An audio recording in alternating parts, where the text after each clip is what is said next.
Oxirgi 100 yil ichida dunyo qanchalik o'zgarib ketdi. Odamlarning kiyinishi, mashinalari, texnikalari hammasi aqlga sig'dirib bo'lmaydigan darajada rivojlanib ketdi. Dunyodagi qaysidir valyutalar kuchayib, qaysidirlari ikkinchi darajali bo'lib qoldi. Lekin bitta narsa nafaqat 100 yilda, balkim 1000 yilda ham o'zini qadrini yo'qotgani yo'q. Aksincha, yillar o'tgan sari aktuallashib, talab oshib boryapti va bu oltin.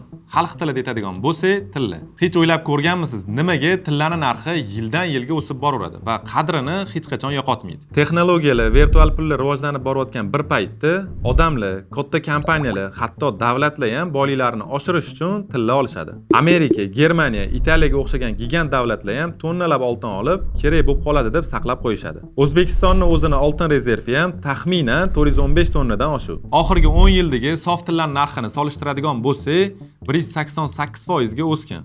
Va 2016-yil 1 gram toza tillarning narxi $40 bo'lgan va hozirgi kunga kelib birjadagi narxi taxminan $130 atrofida. Oldindan qaraydigan bo'lsak, odamlarning e'tibori doim yaltirab, o'zidan nur chiqarib turadigan narsalarga qattiq qaratilgan. Mashhur brendlar reklamasida mahsulotlarini yorqin, yaltirab ko'zga yoqadigan qilib ko'rsatishadi. Bunaqa qarash bilan o'lchaydigan bo'lsak, e'tiborimizni tillachalik hech narsa torta olmasa kerak.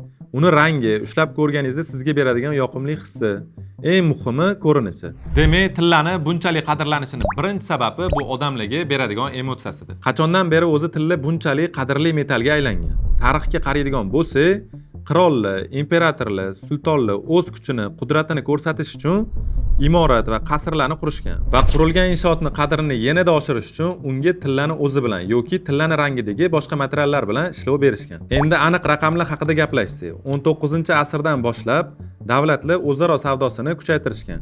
Birinchi tomon mol bersa, ikkinchi tomon uni evaziga nimadir berishi kerak. Bu o'sha davlatda pul birligi bo'lsa, ikkinchi davlatga noqulay bo'ladi.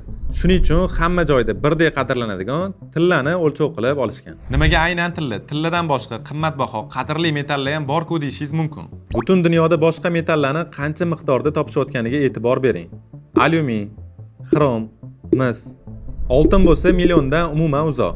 3000 tonna yiliga qazib olinadi. O'zbekistondagi oltin zaxirasini butun aholiga 38 million odamga bo'laveradigan bo'lsa, necha gramdan tushadi deb o'ylaysiz? Har bitta odamga 11 gramdan tilla to'g'ri kelar ekan. Bu agar tilla uzuvida qaraydigan bo'lsak, 4 ta yoki 5 taga to'g'ri kelar ekan.